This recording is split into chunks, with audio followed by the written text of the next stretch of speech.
నమస్తే, welcome to leader TV. నేను మీ journalist Naresh. ఇక నిన్న పొంగులేటి శ్రీనివాసరెడ్డి రాష్ట్ర మంత్రి ఏమన్నాడంటే ఒక మాట, ఇక రాబోయే 3 ఏళ్లలో 20 లక్షల ఇల్లులు కట్టకపోతే, పేద ప్రజలకు ఇవ్వకపోతే మేము మళ్ళా వచ్చే ఎలక్షన్లో ఓటు అడగము, దరిద్రం పోయింది. ఇక అదే అందరూ ఎదురు చూస్తున్నది కూడా అదే. మంచి మాట అన్నాడు, ఉన్నమాట అన్నాడు. ఇక అటు ఇచ్చేది లేదు, ఇటు అడిగేది లేదు అన్నట్టుగానే అందరు కూడా కామెంట్ చేస్తూ ఉన్నారు. ఒకసారి చూడండి ఏమన్నాడు. రాబోయే 3.5 సంవత్సరాలలో తల తాకట్టు పెట్టైన 20 లక్షల ఇల్లు ఈ రాష్ట్రంలో కట్టిస్తాము. ఇది ఆయన అన్నటువంటి మాట. తల తాకట్టు పెట్టైనా ఏమని తల పెడతావు నాయన? ఎవరు తల పెడతావు? రేవంత్ రెడ్డి తలనా, నీ తలనా, లేకపోతే మీ ఆస్తులమ్మి కట్టిస్తారా? ఏం చేస్తారు? మీ మాటలు ఎట్లా ఉంటాయంటే, మేము రుణమాఫీ కంప్లీట్ చేస్తే ఏ టైర్ కింద తలకాయ పెట్టుకుంటారని చెప్పి అన్నమాట యాదుకుందా నీకు? సంపూర్ణ రుణమాఫీ చేస్తామని చెప్పి టైర్ కింద పెట్టాలని అన్నావు టైరు. మరి ఆ టైర్ ఎక్కడుంది? నీ తలకాయ ఎక్కడుంది? మరి ఎవరిది పెట్టిరు ఇవాళ? మరి టైర్ కింద పెట్టాలన్న మాటకి అంత గొప్పగా ఛాలెంజ్ చేసి అది ఇప్పటిదాకా కంప్లీటే కాలేదు. మరి ఫస్ట్ ఆ టైర్ ముచ్చట తేలిన తర్వాత మళ్ళీ ఈ తల తాకట్టు పెట్టుడు పెడదాం. నీ తల లేదు కదా, ఆల్రెడీ టైర్ కింద ఉన్నది కదా. ఎన్నడో ఒకనాడు తెలంగాణ ప్రజలు తలకాయ మీద ఎక్కిస్తారు కదా, అంత తిక్కలు ఉన్నారు కదా వాళ్ళు. ఇక్కడ ఇవాళ మళ్ళా తల తాకట్టు పెట్టే ఎన్ని తలలు పెడతావు, ఎంతమంది తలలు పెడతావు? తెలంగాణ రాష్ట్ర ప్రజలందరి తలకాయలు పెట్టేట్టే ఉన్నావు, ఇట్లనే కనబడతా ఉంది. ఇంకో మాట ఏంటిదంటే, ఎట్టి పరిస్థితుల్లో 20 లక్షల ఇల్లట. ఇగో 20 లక్షల ఇల్లు ఇచ్చిన తర్వాతనే మళ్ళీ అసెంబ్లీ ఎన్నికల్లో మీ గుమ్మానికి వచ్చి ఓటు అడుగుతాము. దరిద్రం పోయింది. వీళ్ళు ఇల్లు ఇయ్యరు, ఓట్లు అడగరు, మళ్ళీ కనబడరు. ఇక జాలు లేకుండా వీక్తారు. ఇక బెస్ట్ పని. ఇక నిజంగా అట్లే కనిపిస్తూ ఉంది. ఇది ఎట్లాగూ ఇయ్యమనే డిసైడ్ అయిపోయే ఈ మాట అంటున్నట్టు కనిపిస్తుంది. ఎందుకో చెప్పాలనా? వీళ్ళు పెట్టుకున్నది ఏందే అసలు బడ్జెట్ మనకు ఎరుకుండాలి. ఇగో ఉత్తగానే ఏదో గాలి మాటలు 100 చెప్పొచ్చు. వీళ్ళు 6 గ్యారంటీలు 100 రోజుల్లో చేసేస్తామని చెప్పారు. చేసిర్రా? కంప్లీట్ అయినాయా? ఫస్ట్ తల తాకట్టు పెట్టైనా సరే అంటారు కదా, మళ్ళీ ఎన్ని తలకాయలు పెడతారు? ఇప్పుడు ఎవరి ఉన్నాయి తలకాయలు? మీ తలకాయల గుజ్జు కూడా లేదు కనీసం. ఆ తల తాకట్టు పెడితే ఏమన్నా పైసలు వస్తాయంటే అన్న, అది రాదు, ఇది రాదు. ఇగో ఒకసారి చూడండి, వీళ్ళు నియోజకవర్గానికి 3500 ఇల్లులు ఇస్తామని చెప్పారు. ఎక్కడ? ఈ ఇందిరమ్మ ఇళ్ళ విషయంలో. ఈ ఇందిరమ్మ ఇల్లు కేసీఆర్ మిమ్మల్ని ముంచిండు. మీకు అత్తస్తే ఏడం అనుకుంటుంది, అల్లుడస్తే ఏడు ఉంటాడు, గొర్రెడు ఉంటుంది, బర్రేడు ఉంటుంది. మరి మీ అందరికీ ఇల్లులు సరిపోవద్దా? కేసీఆర్ కట్టే ఇల్లులు మంచిగా లేవు, మేము ఇస్తే డబుల్ బెడ్రూమ్ల కంటే ఈ ఇందిరమ్మ ఇల్లు బ్రహ్మాండంగా ఉంటాయని చెప్పి వీళ్ళు అధికారంలోకి వస్తే ఖచ్చితంగా మేము ప్రతి పేదవాడికి ఈ రాష్ట్రంలో ఇందిరమ్మ ఇల్లు ఇస్తామని చెప్పిండ్రు. ఇలా మీ కార్యకర్తలకు ఇచ్చుకుంటుర్రా, మీ సానుభూతి పరులకే పోతున్నాయా, లేకపోతే మీరు ఎవరెవరికి ఇచ్చుకుంటుర్రు? దాంట్లో ₹1,00,000 కమిషన్ తీసుకొని మరి ఇల్లులు అలాట్ చేస్తున్నారని చెప్పి వస్తున్నటువంటి వార్తలకు సమాధానం చెప్పాలి. మరి అదానికే మొదలు దిక్కు దివానం లేదు.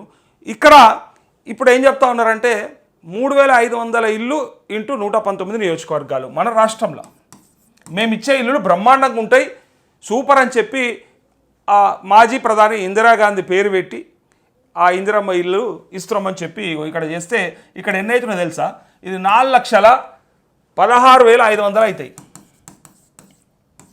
ఇల్లులు. వీళ్ళు ఈ సంవత్సర కాలానికి ఒకవేళ బడ్జెట్ అలకేట్ చేసిన కాడికి ఖచ్చితంగా అందరికీ కనుక ఇల్లులు కట్టిస్తే ఇగో ఈ లెక్కకు వస్తుంది, 4,16,500కి వస్తుంది. అయితే ఇక్కడ ఇది సంవత్సరానికి, ఇది ఓన్లీ సంవత్సరం ముచ్చట. ఇలా ఇంకో 3.5 ఏళ్ళు ఉన్నది, అలా 3 ఏళ్ళు బరాబర్ 3 బడ్జెట్లు పెట్టుకుంటారు అనుకుందాం. అయితే ఇక్కడ ఈ 4,16,500 ఇంటూ 3 ఏళ్ళు వేసుకుంటే ఎన్నైతే తెలుసా? 12,49,500 ఇల్లులు అవుతాయి. 12,49,500 ఇల్లులు అవుతాయి. ఇక్కడ 4,16,000 ఈ బడ్జెట్తో ఈ సంవత్సరం కడితే ఇంకొక 3 ఏళ్ళకి ఇంకొక 12,49,000 కడతారు. అట్లా కట్టినా కూడా ఇగో 4,16,000 ప్లస్ 12,49,000 ఇట్లా చెప్పినా కూడా ఇక్కడ 16,50,000 ఇల్లుల కంటే దాటే పరిస్థితి లేదు. ఇక వీళ్ళు ఓటు అడిగే పరిస్థితి కూడా లేదు. ఇది ఇప్పుడు ఈ సంవత్సరానికి. ఇది 2 ఏళ్ళు కలిపి, పోయిన సంవత్సరం పోయింది గతం, అయిపోయింది. ఇప్పుడు ఈ ఆర్థిక సంవత్సరానికి వీళ్ళు ఈ 2025-26కి పెట్టుకున్నటువంటి బడ్జెట్ ఎంత తెలుసా? అలొకేషన్ ఈ బడ్జెట్ 12,571 కోట్లు. 12,571 కోట్లు. ఒకవేళ వీళ్ళు అనుకున్న కాడికి వచ్చే 3 ఏళ్లలో కూడా ఇట్లనే ఈ యావరేజ్ ప్రకారం కట్టించినా కూడా 37,711 కోట్లు అవుతాయి. 37,713 కోట్లు అవుతాయి. ఇప్పుడు చెప్పుండ్రు ఇక వీళ్ళు 100 రోజులలో 6 గ్యారంటీలు అని చెప్పినా చేయలేకపోయినరు.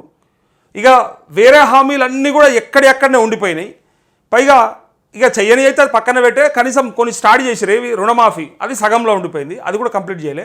రైతు భరోసా 2 సార్లు ఎగబెట్టి ఒకేసారి ఇచ్చారు, అది మొన్నటిదాకా పడుతూనే ఉన్నాయి. అందులో చాలామందికి రాలేదనేది పెద్ద పంచాయతీ నడుస్తూ ఉంది. హైదరాబాద్ చుట్టుముట్టు రంగారెడ్డి జిల్లాలను అయితే ఆయనతోనే రాలేదట. మరి ఎందుకు ఆ మండలాలకు ఆపుతున్నారు? ఎందుకు పటాన్చెరు నియోజకవర్గంలో ఆ రైతులకు ఇయ్యట్లేదు? వాళ్ళు రైతులు కాదా? మరి రాష్ట్రమంతా ఇస్తారు ఎట్లా, వాళ్ళకి ఇయ్యరట్లా? ఎందుకు ఇయ్యరు? మరి వాళ్ళు వ్యవసాయం చేస్తలేరా? కూరగాయలు పండిస్తలేరా? పూలు పండిస్తలేరా?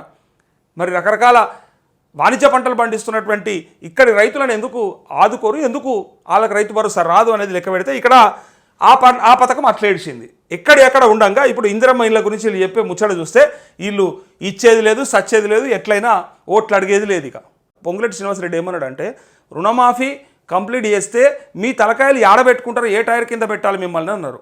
ఇలా మళ్ళీ అదే తల తాకట్టు పెట్టైనా సరే ఎట్టి పరిస్థితులలో ఈ రాష్ట్రంలో ఉన్నటువంటి పేదలందరికీ 20 లక్షల మంది పేదలకి ఇల్లులు కట్టిస్తా అని చెప్పి అంటా ఉన్నాడు. ఫస్ట్ అందులో ఉన్నటువంటి అవినీతిని ఆపుండ్రి, అందులో చేస్తున్నటువంటి అక్రమాలను దొరకబట్టుండ్రి. అది మీ అనుయాయులకి, అనుచరులకి, కార్యకర్తలకి ఇప్పించుకోవడానికి పెట్టిన పథకం కాదు అది సుమా. అది పెట్టింది పబ్లిక్ కోసానికి, పేదల కోసానికి. ఒక్కసారి ఆలోచించుండ్రి. మీరు ఎట్టి పరిస్థితులలో మీరు ఈ బడ్జెట్ అంతా లెక్క పెట్టినా కూడా మరి ఈ 16 లక్షల ఇల్లులే దాటలేవు. 20 లక్షల ఇల్లులు అనేది కల్లా అది వచ్చేది లేదు, అది అయ్యేది లేదు. పక్కాగా గ్యారంటీగా చెప్తా ఉన్నా నేను, వీళ్ళతో కానుముచ్చట ఇది. ఆ పైగా పొంగులేటి శ్రీనివాసరెడ్డి చెప్పిండంటే ఆయనతోనే కాదు. ఇక ఆయన ఇప్పటికే ఎన్నోసార్లు రుణమాఫీ అట్లే చెప్పిండు, రేషన్ కార్డులు అట్లే చెప్పిండు, ఇంకా రకరకాల పథకాల గురించి ఆయన మాట్లాడతాడు, ఎలక్షన్స్ గురించి చెప్తాడు. అన్నీ కూడా క్యాబినెట్లో మాట్లాడకుండానే ఆయన మొదలే చెప్పేస్తాడు. ఏదో తనే ఈ రాష్ట్రానికి ముఖ్యమంత్రి లెక్క. ఏందో ఆ అత్యుత్సాహం మరి పొంగులేటి శ్రీనివాసరెడ్డికి. ప్రతిదీ ముందే చెప్తాడు, కానీ చేసేది ఉండదు, పోయేది ఉండదు. గొంతు వేసుకుంటాడు గంభీరంగా, అంటాడు. ఇక అయిపోతుంది. ఏమైపోతుంది? ఎక్కడైపోతుంది? మీ ఖమ్మం ప్రజలే అంటూ ఉంటారు, ఒక దరిద్రుని ఎన్నుకున్నాం, ఇంత బేకారోడు అనుకోలేము మేము, మా దగ్గర 3 మంత్రులు ఉన్న ఉత్తముచ్చట్నే, మాకు ఏది రాలేదు, కనీసం మా నియోజకవర్గానికి కూడా ఆయన ఏం చేయలేదు అని చెప్పి అంటుంటే ఇక నువ్వు రాష్ట్ర ప్రజలను ఏం ఉద్ధరిస్తావు? ఎంతగానో ఉద్ధరిస్తావు? మరి ఇవన్నీ వస్తాయా? ఇందిరమ్మ ఇళ్ళలో ఎందుకు ఇంత మోసం చేస్తూ ఉన్నారు? ఆల్రెడీ గతంలో అప్రూవల్స్ వచ్చిన వాళ్ళకే పైసలు రాలేవు.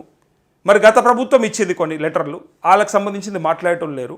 దాని తర్వాత ఇప్పుడు కూడా ఇక మీరు ఫేజ్ల వైజ్ రిలీజ్ చేస్తామంటారు. ఆ ఫేజ్లల్లో ఫస్ట్ మాత్రం ప్రియారిటీ మీ కార్యకర్తలకు అంటారు. దాని తర్వాత మళ్ళీ అక్కడక్కడ డబ్బులు తీసుకొని మరి అలాట్ చేస్తున్నారు. మధ్యలో కొంతమంది దళారులు ఏర్పడ్డారు అని చెప్పి అన్నాక మరి దాని గురించి ఖచ్చితంగా చర్యలు తీసుకోవాలి. పైగా మీరు ఎట్లయినా ఇల్లులు కట్టరు, ఓట్లు అడగరు. దరిద్రం పోయింది. గతంలో కేసీఆర్ కూడా ఇట్లా అన్నాడు, ఒక మాట అంటుండే, ప్రతి ఇంటికి నల్లా నీరు ఇవ్వకపోతే మేము వచ్చే ఎన్నికల్లో ఓట్లు అడగము అని అన్నాడు. 90% కంప్లీట్ చేసి ఓటు అడిగిండు. తెలుసా మీకు అది? మిషన్ భగీరథ. ఇక సరే కొంతమంది అరే పాత లైన్లకి, పాత పైపులకి కనెక్షన్లు ఇచ్చుకొని దాని ద్వారా ఇచ్చిర్రు, దీని ద్వారా ఇచ్చిర్రు అంటే ఆయన చెప్పిన టార్గెట్ ప్రతి ఇంటికి నల్లా నీరు. మరి గతంలో నల్లా కనెక్షన్ లేని ఇళ్ళకి ఎట్లయితే నీళ్లు పోయినాయో అది 90% పోయినట్టు కనిపించింది. అతి తక్కువ పోలేదు అంటలేదు నేను, కాలేదు మొత్తం అయిపోయింది అంటలేదు నేను. పక్కాగా అప్పుడు కూడా కొంత గ్యాప్ ఉండే, అందుకోసానికే వాళ్ళు వెనకబడ్డారు, అది నో డౌట్. సో ఎవరైనా ఆ మాట చెప్పే ముందు కొంత ఆలోచన చేసుకోవాలి. మళ్ళీ ఎలక్షన్లో ఓటు అడగము, మళ్ళీసారి మేము రాము, మీరు రావద్దు, ఈ దరిద్రులు మాకొద్దు అని చెప్పి అంటున్నారు. ఈ మాట విన్నాక, ఈ విషయం చూసిన తర్వాత